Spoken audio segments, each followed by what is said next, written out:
You're listening to the B&H Photography Podcast. For over 40 years, B&H has been the professional source for photography, video, audio, and more. For your favorite gear, news, and reviews, visit us at bnh.com or download the B&H app to your iPhone or Android device. Now here's your host, Alan Weitz. Greetings and welcome to the B&H Photography Podcast. Today we have a little smorgasbord of an episode culled from conversations we recorded at Optic 2018. We're going to be speaking with photographers Seth Resnick, Vincent Versace, Brian Smith, and Simon Lewis. And we also have a short chat with Panasonic Lumix marketing manager Darin Pepple about the GH series of cameras. And stay tuned because at the end of the show, we're going to be giving you more information about the B&H Photography Podcast Fujifilm X-H1 sweepstakes. Stay tuned. At this year's Optic conference, hosted by B&H, we had the opportunity to speak with so many incredible photographers. And while we dug into some serious issues, we also like to ask questions that might elicit funny and/or insightful stories. In this case, we wanted to hear about situations in which the photographer was facing a potential fail. The subject or the weather wasn't cooperating, the equipment broke, or some combination of disasters, and how they ultimately pulled the rabbit out of the hat and got the picture. First, we're going to be speaking with Brian Smith. Brian is a Pulitzer-Prize-winning photographer with an editorial and advertising catalog full of Hollywood A-listers and Fortune 500ers. He's a Sony Artisan of Imagery, a Profoto Legend of Light, and an Adobe Influencer, and X-Rite Master Coloratti. You have been in a lot of different situations, some of them really high pressure because you deal with high-end clients and high-end people, where people don't have the time to sit there long. You have to they'll in and out. You got to set everything up, and they literally walk through the set. And you got to grab a picture sometimes. What is the biggest rabbit you ever pulled out of a hat? And when I say that, I'm saying you're there, you're on the job, you have a sliver of time to get it done, you've got all kinds of parameters, and something happened that was not anticipated, either equipment or environment or something, and you said, oh my God, I got a problem here, and you managed to pull it off. Anything come to mind? Well, I'll take that from the very start. One of the things that's really important is, when you have limited time, and a number of the people that I photograph, I may have, if I have an hour with somebody, it's like hallelujah. Yeah, it's like, that's a lot. You know, it's like, let's just take a breath because we have so much time to work. More often, it's half an hour, 15 minutes, sometimes 5 minutes. Mm-hmm. Some of the people that I photograph for CEOs where I've literally been told, you'll have 3 minutes. So you just make sure everything is all set. Been there, done that one, yeah. You know, you've scouted in advance, you know what you want to do. Tested like crazy. And it helps when you've done enough of these to realize okay, so we're not going to do the definitive portrait in 3 minutes, but we're going to do the best portrait that could be taken in these 3 minutes. So you get things together. And sometimes when people are at ease, it's amazing how often that 3 minutes becomes 5 minutes or 10 minutes. On the other hand, like if you're wasting somebody's time, a 30-minute photo shoot can easily be cut short in 15 minutes if they feel like you're, not prepared. So you want everything together. And even though I'm doing lighting, it's like all that stuff is in the back of my mind. I'm really not thinking about it. I may push a light stand a little ways once the subject gets in position, because if we pre-lit with an assistant or something, it may not look exactly like it does with the subject, but really small tweaks, like the sort of things it's like I'll reach out and grab a light stand with most of the time not even thinking about it, just to reposition something slightly. So you get everything ready. So everything is set and ready to go. That said, there are still the times that, somebody's expectation was that you're going to do a few shots and I'm out of here. And I guess the one that does come to mind is about 5 years ago, I was working on a project called Art and Soul. It was a book to support arts education where we photographed I actually photographed 250 celebrities. We had room for 123 in the final book. I think that's where we first crossed paths. You had just finished that project. Yes. Yeah. Okay. And so as the course of this project, and the great thing is, like, as you photograph some people, you can show the next subject's what you've done, and give them an idea, so they have a sense of, okay, I see what he's doing. Either I like it or I don't, but like if they like it, then they're cooperative. And one of the very first people that I photographed in the first 3 days was David Hyde Pierce. And David was just amazing. He's got this face that looks like a bust in a museum, that it's like you walk around and from all directions, it's just this great head. He doesn't have to do anything. He just has this great look. And about 6 months later, a friend of mine was doing a interview for the Broadway channel and asked if I would be, they had Kelsey Grammer lined up, and he's like, would Kelsey be good for your book? And I said, oh, absolutely. In a heartbeat. So there was no ask in advance. They didn't want to jinx their interview. And he warned me, it's like, I can't ask you in advance, but he seems like a nice guy. I think he'll do it.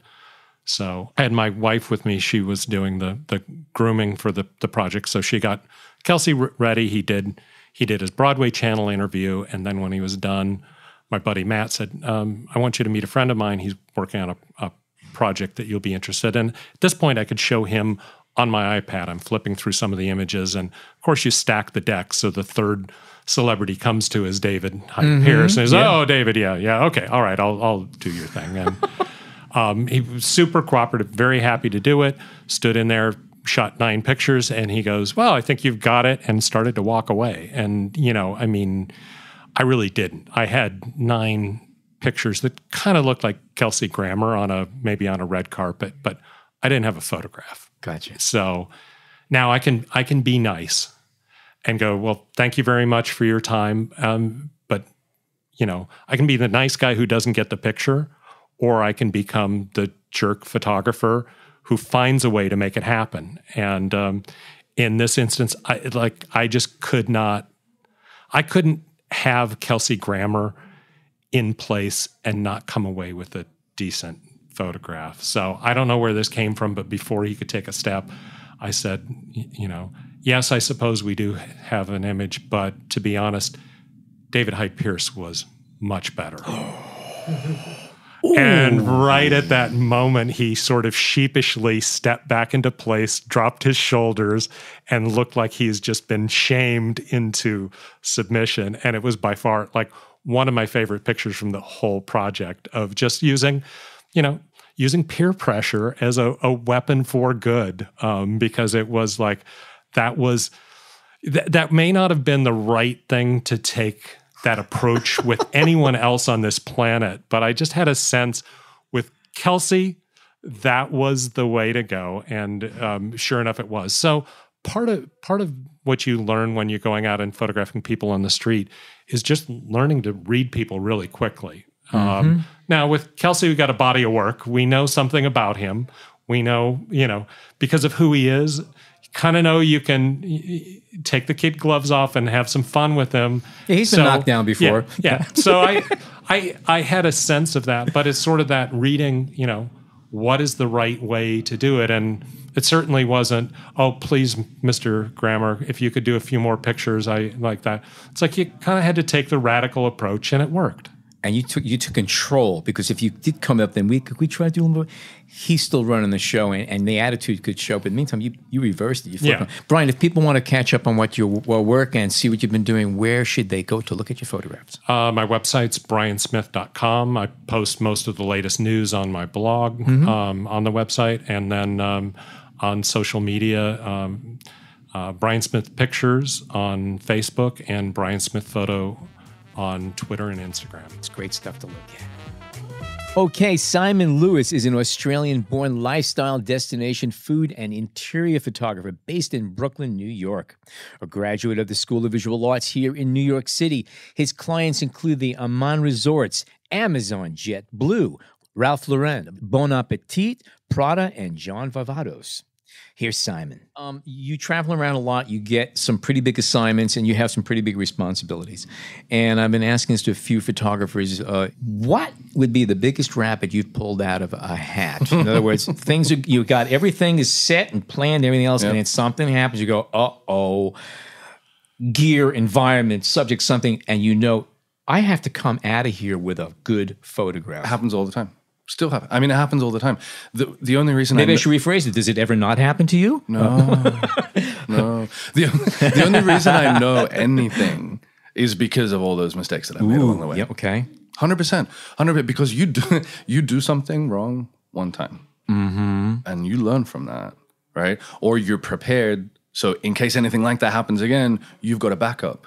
But things happen all the time. I was shooting for the Amman Resort in Dominican Republic. We had scouted the place. There was a beautiful vista from up. We had to put a ladder up on top of the roof, stand on top of the roof. It was multi-leveled, and there was a view over the resort, across the bay, the ocean, trees wrapping around, and that's where the sun was coming up. Beautiful, all set up, ready to go. Got up early, had my assistant, myself, and camera on the tripod. We get up on the roof, and as we're getting ready, a tropical storm comes out of nowhere. It is raining horizontally, right? And we're trying to navigate on this thing. You know, I slip and fall. I bust my ankle. I had to get my assistant to carry me like a Sherpa up Everest across this wall, plonk down on the edge of the roof. Had a plastic bag over my. Luckily, I was prepared with that. Had a plastic bag over the camera and the tripod. Sure enough, the storm passed. The most beautiful sunrise you have ever seen. I mean, the most beautiful sunrise. Got the shot and went to hospital. We got my ankle wrapped up. And they were like, "Get off the roof." I'm like, "No, you don't. This photo is happening. We are getting that." And it ended up being one of the main icon shots for that project. You know, if I was like, "Oh, my ankle's 3 times the size, I should probably just like get down," we wouldn't have got the shot. You know, amputate. I need the picture. I don't care. Just amputate. No, I was like, I don't care what you do. Wrap up, whatever. Just I need this photo. Right. So we sat there through this tropical storm. Got it cleared. The colors in the sky were amazing. And we got the shot. But, you know, I have no control over that. No. But I can choose whether to stick through it. Good point. You know. Good point. Sometimes a little bit of tenacity you need to get the shot. Simon, if people would like to see more of your work, where can they go to see it? You can follow me on Instagram at Simon Lewis Photo, LEWIS Photo, or www.simonlewisphoto.com. Sounds like a plan. And you will be in for some visual treats, I can guarantee you. Starting as a newspaper photographer in Syracuse and New York City, Seth Resnick is considered a photographer's photographer with work spanning the fine art, editorial, stock, and commercial worlds. He has had his work published in over 2,500 publications and is one of 50 master photographers worldwide, first named as a Canon Explorer of Light. He's a member of the prestigious X-Rite Coloratti program and the Ilford Masters program. He's also the co-founder of D65, a digital workflow educational and consulting organization. Here's Seth. You go to a lot of places that are far from every resource around there. In other words, you have to have what you need with you. Yes. And that's the limitations of what you got right there. And weight limits. And all that stuff.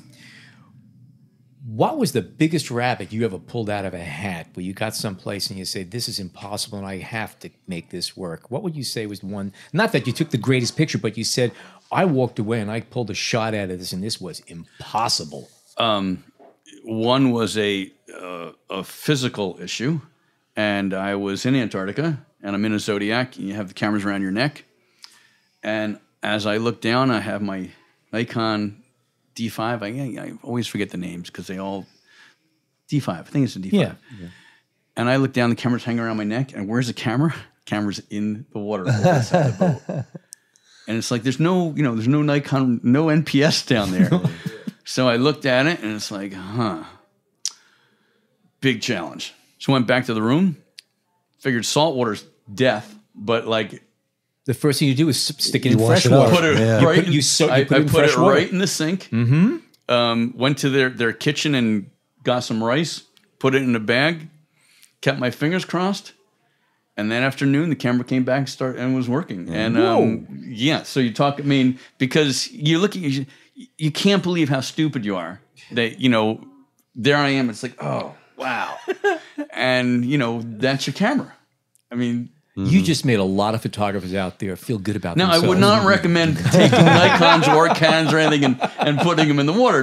But Stuff happens. Stuff happens. You're in the field, and There you go. But you made it work. And that's but I made it great. work, and ended up with a really nice image outfit. Cool. Okay, Good. Seth Resnick, thank you so much for joining Thank us you guys. today. This was a ton of fun. And Is there anything else you want to toss to our listeners? Oh, yeah. What's coming up? Anything good? Websites, workshops coming up? Yeah, things like that? if you're interested in our workshops, I teach a Lightroom workshop, which is under the name of D65, and we do our travel workshops, and they're workshops, not photo tours, and that's digital photo destinations, and you can find everything at SethResnick.com. And thank you very much. This is a lot of fun. Seth, pleasure talking with you. Thank you. Thank you. Appreciate it. Vincent Versace is one of Nikon's 16 founding Nikon ambassadors and is a recipient of the Computer World Smithsonian Award in Media Arts and Entertainment, as well as the Schellenberg Fine Art Award. His list of photography awards and publications is long, and he's authored From Oz to Kansas, almost every black and white technique known to mankind. And Welcome to Oz 2.0, a cinematic approach to digital still photography with Photoshop. He's based in Los Angeles, and he divides his time between commercial and fine art photography assignments. Here's Vincent. There's the word amateur is Latin. Amatore means to do for the love of. Sure. And when I was a kid, I had this book called Daffinations. And like a daffination is bacteria, rear of a cafeteria. Bigamist, a large Italian fog. Right. So when my father passed away, I found the book. And it was a library book. I'm sure there's a definition for stolen library book in there. There's a statute of limitations. And so I'm looking through this, and my favorite daffination was the definition or daffination of expert. X, the grammatical term for has been. Spurt, a drip under pressure. Okay, so that's great. You have expert or amateur. Of these two, what would I rather be? I want to be an amateur. I want to be in a state of amateur. I want to do it for the love of it. Because think about all of the experts There has been drips under pressure pontificating about something. And it's like, I separate the world into Leicas and Frommas. You can learn how to shoot like a pro, or you can learn how to shoot from a pro. Okay? And I'd rather be in the fromma and not Leica category. So I really work very hard to be a working professional, because one of the things, I went to ACT, the American Conservatory Theater, and they have this concept called share the refulgence, which is working actors teach actors how to work. Okay, so all of the instructors that we got were people that were in the field, and so we got a lot of cool stuff about how to do things. And I want to share the refulgence. I lead such a blessed life. It's truly not lost on me, the great gig I have and the places I get to go because the camera allows me to do that. Okay, well, all of these lessons and discoveries and things that I have the opportunity to do because the course of my human events allows me to do this, how do I make people who I come in contact with, their life easier? So, 6-7 times a year I like to teach classes because I think it's important to share the refulgence. And one of the things that I love about teaching a class is when you start making a living as a photographer, you don't necessarily pull out of your entire tool set because you use the things that work. Right. But when I teach a class, I get asked questions. Oh, I haven't thought of that in years. And that leads to, wow, that's really cool. Let's solve this problem. And then that winds up inhabiting my work. Like I shoot landscapes and I shoot people. And the reason why I always make it a point to do both is I believe you should shoot your portraits like landscapes and your landscapes like portraits. That they have to cross-pollinate. That you can't just be this one thing because you get into a groove, the groove becomes a rut, the rut becomes a hole, the hole becomes a grave, and then you're wondering why nobody hires you and you're bitter. And I don't want to be that. I want to be an 18-year-old spirit looking for the zipper in the old guy fat man suit, going, I know I'm in here someplace. What's coming up? What do you want to plug? I know you have 3 book projects in the works in different stages, I'm sure. But the book concept project quickly is called Turning the Last Page, : And so it's Cuba turning the last page of 1962, Burma turning the last page of the 19th century, and India's turning the last page of the British Raj. And the goal of those 3 projects that I'm working on is one is to build a school in Burma, because there's a place in Burma where there is no school and the kids are illiterate, and it's like, And then feeding hungry kids in India. If I can do that, yeah. And then putting cameras in the hands of photographers in Cuba that would never see the technology that I take for granted. And the project basically is to capture the echo of the countries as they're emerging into the 21st century and to preserve the innocence of what is the essence of these people. It's based on the thought that the pen is mightier than the sword. Really? Camera's mightier than the pen. Watch what I can do. And I want to do good with those pictures. And even though I may own the rights to them, I don't think I have the moral right to possess them. And this needs to be preserved, and we need to look at it. And we need to have that so that what we have is a mirror to say, this is a quality we should keep alive, not necessarily the directions that we tend to go. And that's what I want to do with the pictures. And I'm happy to not make a dime off them. I'm happy to literally put all the money out for and it. Is the idea, or I don't know how far along you're in the process, but the sales of the books goes toward these funds? That's the idea? Okay. Is that it's like, here you go, set it up, do all the work. And of course, it's in the category of no good deed goes unpunished. But I mean, the Cuba book is at 330 images. The Burma book is about that. And then the India book is the one that's the weakest, because India is I believe it or not, of those three countries, the two that are the most supposedly hardest to get into, or the easiest to get into, and India is the hardest one to get back to. Interesting. But the books they're not for sale yet. They're not available. No, I'm shooting them. It's this, again, the same way I came up with doing the emotional stuff is a series of conversations with people that all of a sudden it's like, this is what we're going to do. And I'm right at the point now where two of them could go image-wise and would have enough. And now it's looking for a publisher and starting to do the book layout and stuff. But that's really what the goal is of the project. Vincent Versace, thank you so much for joining us. Thank you for having me. It was a blast. After a short break, we're going to be returning with Darin Pepple of Panasonic Lumix to talk about their GH series of cameras. Stay tuned.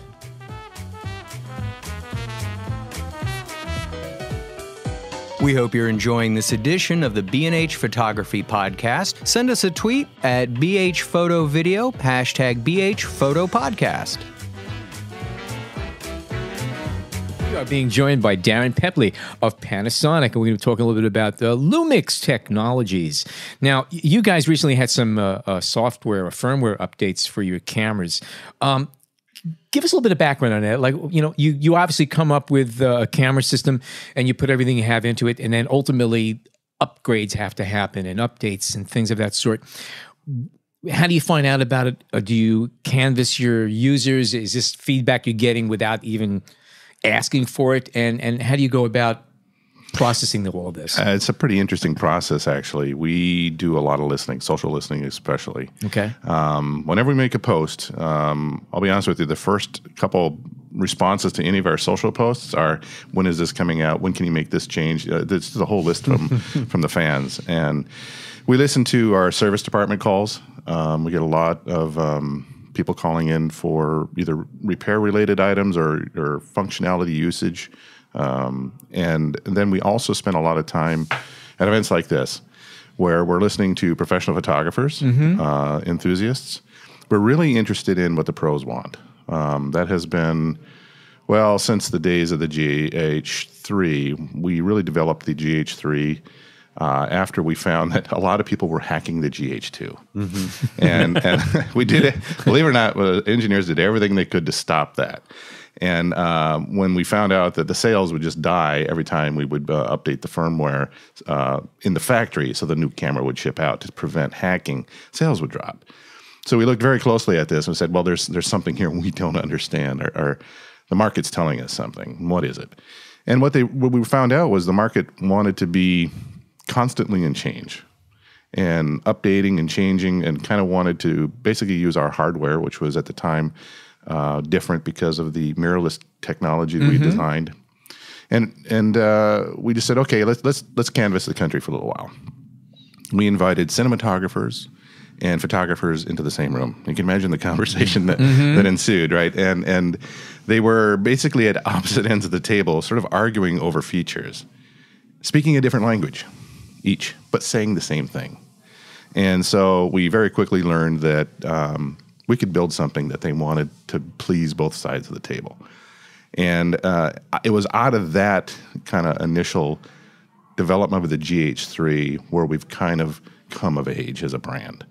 And so we do a lot of listening to our fan base, either, like I say, social service, or we follow a lot of blogs, and the fans are telling us what they want. And it was a bit of a cultural change for us to say, okay, it's basically a computer with a lens on it. What can we do to that? And shouldn't we just update instead of inventing a whole new camera? I would imagine that the hackers, in a sense, are a no-cost freelance R&D department, in a sense, because if you're really paying attention to what people are hacking your gear to do, that's a good indication where you have to be, and they're kind of doing the groundwork for you. Go, hey, here's what they did. How could we smooth this out and polish it? It's exactly it. And really, like I say, it became a kind of a cultural change. You can imagine, as a Japanese company, we're very buttoned up.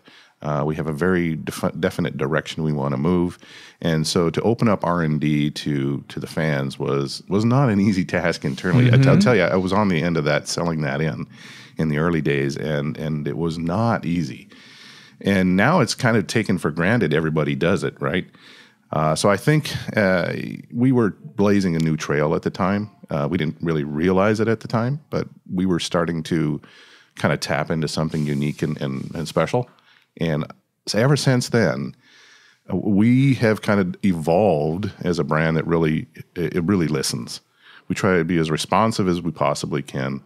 And I don't think you've seen a camera of ours hacked in a long time, which kind of indicates that we're ahead of the curve and we're listening to the fans, and they're willing to kind of wait for the next firmware update for their camera.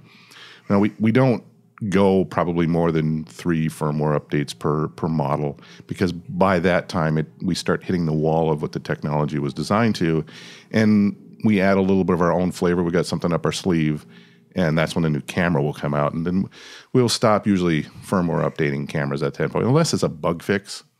We will sometimes launch a firmware update, and then another bug will pop up. It's a very complex thing, and we try as hard as we can to try and update, if possible, that bug fix as fast as possible. Do you guys have any data on who actually does firmware updates, and how many buyers of a GH4, whatever, whatever model came out and really takes the time and the energy to go through that process? I would suggest that it's not a super high amount. Generally what will happen is somebody will call the service department and say, I'm having a problem with adjusting a feature. It's not working right. It's kind of at that point they learn about it. We, of course, all the social platforms and the blogs and the magazines sort of follow when we do something. So it usually does get to the market pretty fast. I would say even faster than we can actually put it into our own website sometimes. So it is not a real hard number for me to kind of nail into. No. But it is to the fan base that really is generating our sales and helping us grow the brand. It is really meaningful to them that we do that.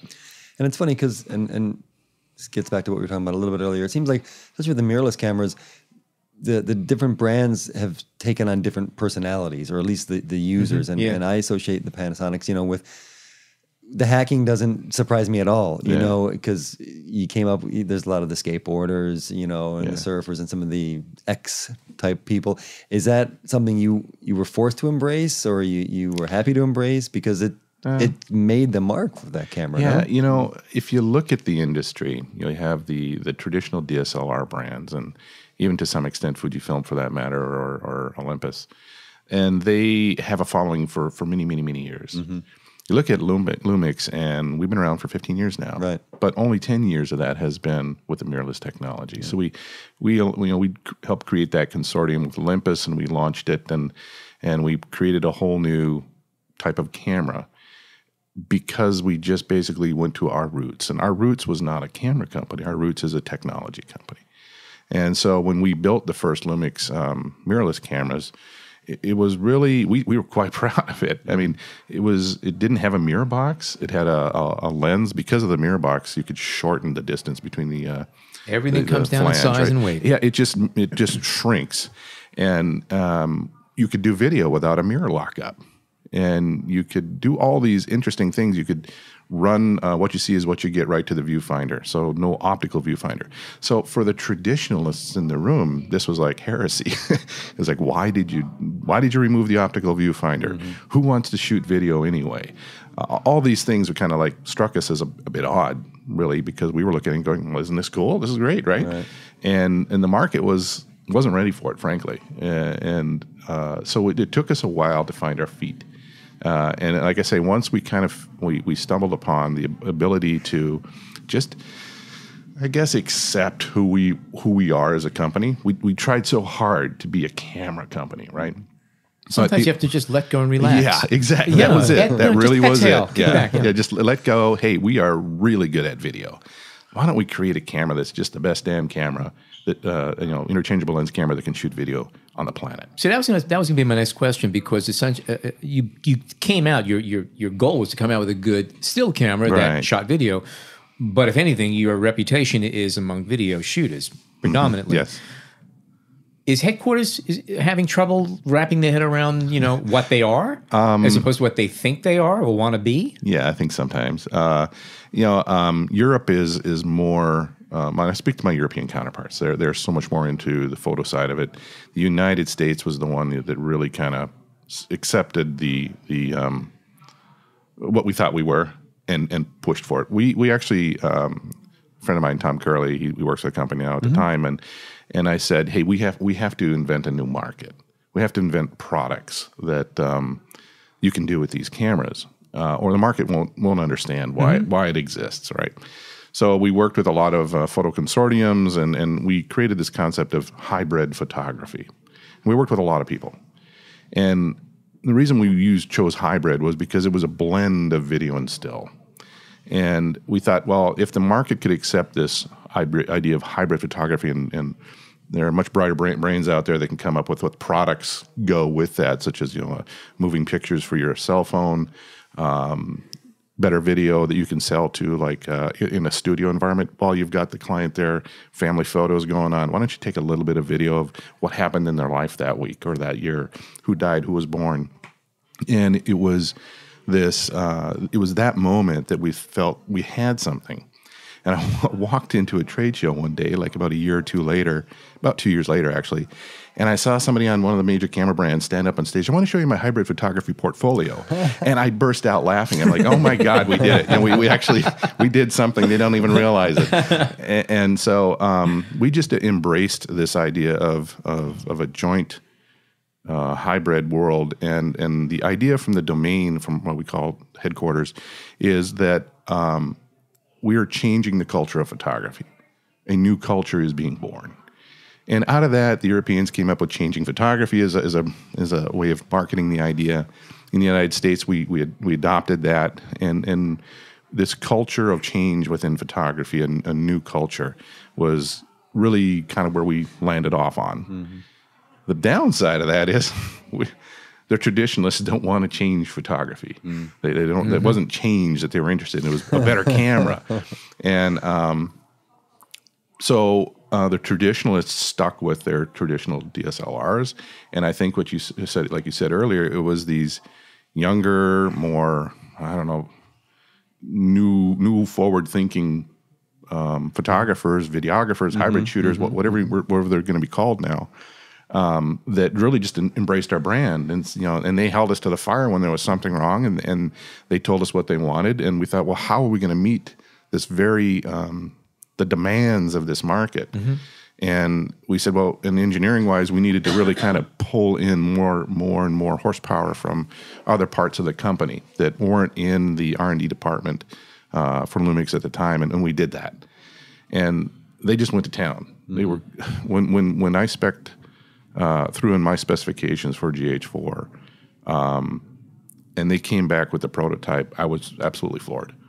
Absolutely floored. I'm like, you were able to do this? I was really hoping for a couple other things, but you put in some things that I hadn't even thought of before. And it really came from that listening. They were all over the world listening to each country's input. And it really came down to what was being said in blogs, and it wasn't as much social media at the time. And we put all that into a box. Believe it or not, GH4 wasn't everything we wanted it to be. There was more we wanted in it.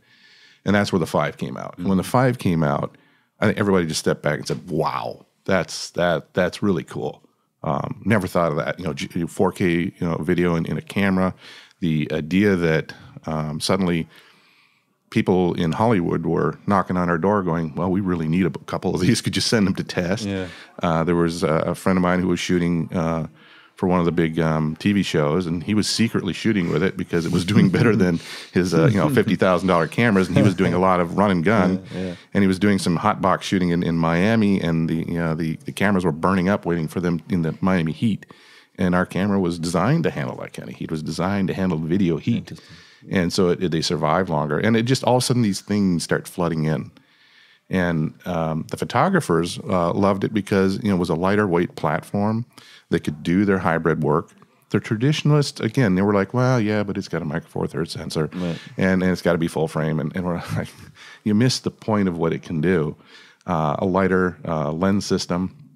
Yeah, the GH5 is bigger than maybe we'd want it to be, but that was designed for heat dissipation.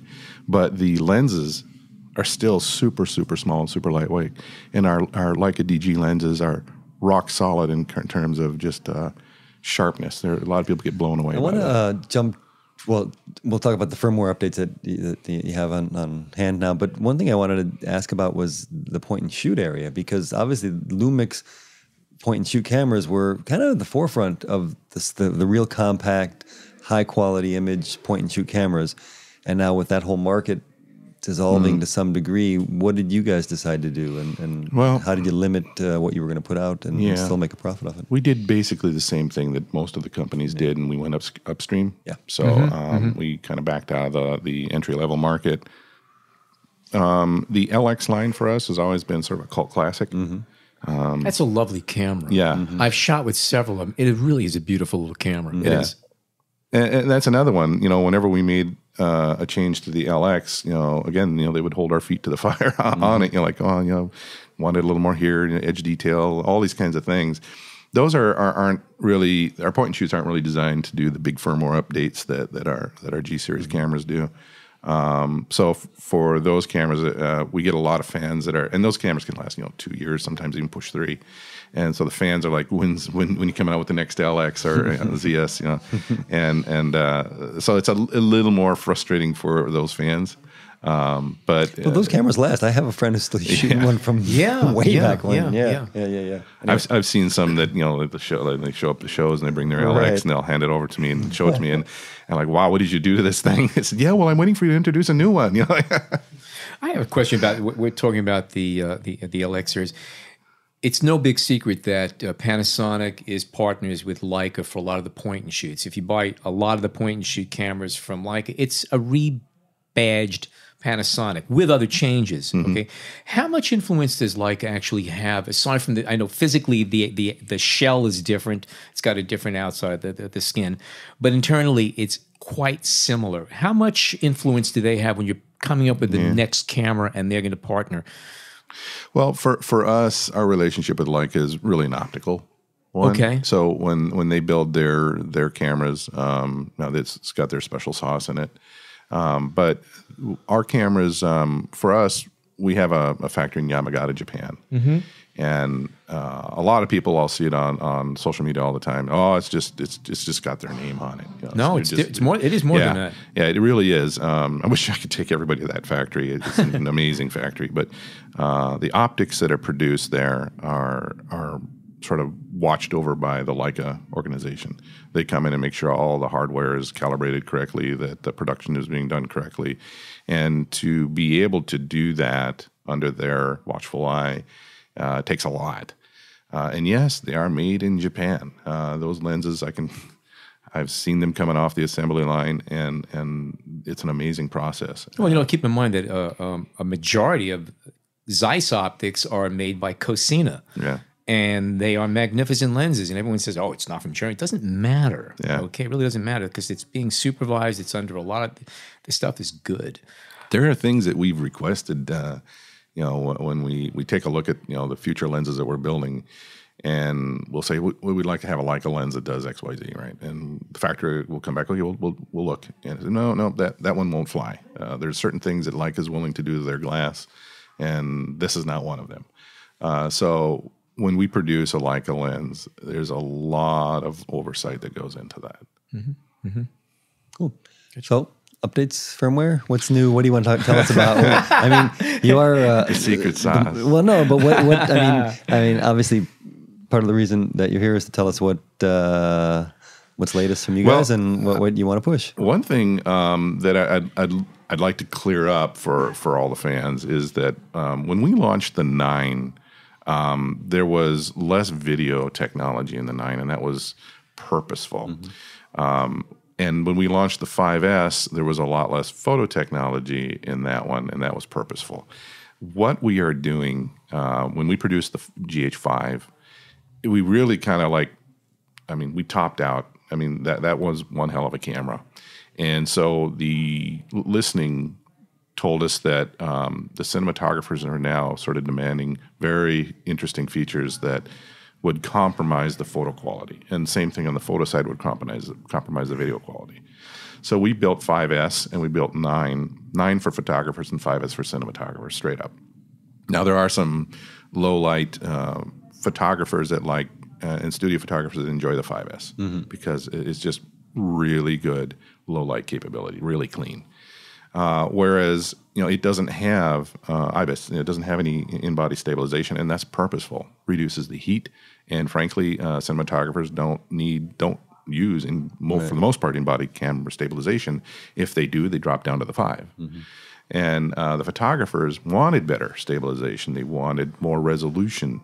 They wanted all these external features on the camera that they could very quickly see, like an LCD that gives them the status of the camera. So what you see us doing right now is really engaging in this almost diversification. So we've gone from hybrid now to kind of almost that traditional role again, but we will always have a hybrid line. Well, in a sense, it's not much different from what Sony is doing with their A7s. They have their still camera, they got their video, low light stuff, and it kind of makes more sense because it is better to do that, I think, rather than try to come out with a camera that's going to make everybody happy but never be 100% satisfactory in either way. Here, you're a video guy, this is your camera. You're a still person, this is your camera. Yeah. And you'll end up happier with the product that you have because you're not compromising. Correct. That's exactly it. That's how it works. Yeah. And so the 3 cameras that we have, the 5, the 5S, and the 9, we're really proud of those cameras. And I think that's kind of the direction you'll see us go now is to take that. What can we do with a 9 and a 5S? A 5S, frankly, it's pretty much all there in terms of there's very few things that people ask for. Yes, there will be firmware updates. Yes, there are hardware limitations, that things that we won't be able to do unless we change out the hardware. And when it comes to that, it's time to build a new camera. But the 9 is the one that we think we have finally hit on a formula for this new generation of photographers, the ones you mentioned earlier, that they really love us for it. And we just want to continually build out that market because they're the photographers of tomorrow, and they're the generation that we seek out and that we've really embraced and are truly growing with us. What we learn from these guys and girls, that's what we're going to build. And we're not going to look back. We're only going to look forward. It's kind of interesting in the marketing cycles of things, and you guys both hinted at this, where at a certain point you want to separate and make a camera for this person and a camera for this person, and then you want to cycle back to make that hybrid that's good for everybody, and then you maybe want to go back again, and this is the kind of balance you have to have. I think technology is going to determine it because you might have some advances that you can't have in a camera that does everything. So it is going to be a little bit of an ebb and flow. And I think and it's important to mention, I think, for all the Micro Four Thirds, is that today there's a great selection of lenses specifically designed for Micro Four Thirds. Obviously, one of the beauties of mirrorless is that you could adapt just about anything made onto these. However, there are some very specific lenses made by your company that are really nice to use. We do a lot of our own testing. Sorry for the podcast, we review equipment and had a number of Panasonic lenses, and they're nice lenses. They're good. They're built well, and they're sharp. Yeah, we're really proud of those, and that's a whole nother world of development that we're constantly trying to do is balance the photo and the video side of it. Absolutely. Okay. Yeah, I'm good. Anything else? Anything you want to throw in there? No, that's it. Just keep the cards and letters coming. Cool. Okay, Darin Pepple, thank you so much joining us from Panasonic and Lumix Cameras. Thank you. Thanks, man. Appreciate it. Okay, so next week, we're going to be attending the Podcast Movement Conference in Philadelphia, a wonderful gathering of podcast producers and personalities, and we're going to be presenting an encore episode, but we will also be kicking off our B&H Photography Podcast Fujifilm X-H1 sweepstakes. Somebody out there is going to be winning a Fujifilm X-H1 camera with a Fujinon XF 35mm f2 RWR lens. And another lucky listener is going to be the proud owner of a Fujifilm X-E3 camera with a Fujinon XF 23mm f2 RWR lens. So be sure to tune in next week. We're going to be announcing the entry rules to officially enter our latest camera and lens sweepstakes. Until then, for Jason, John, and myself, thank you so much for joining us today.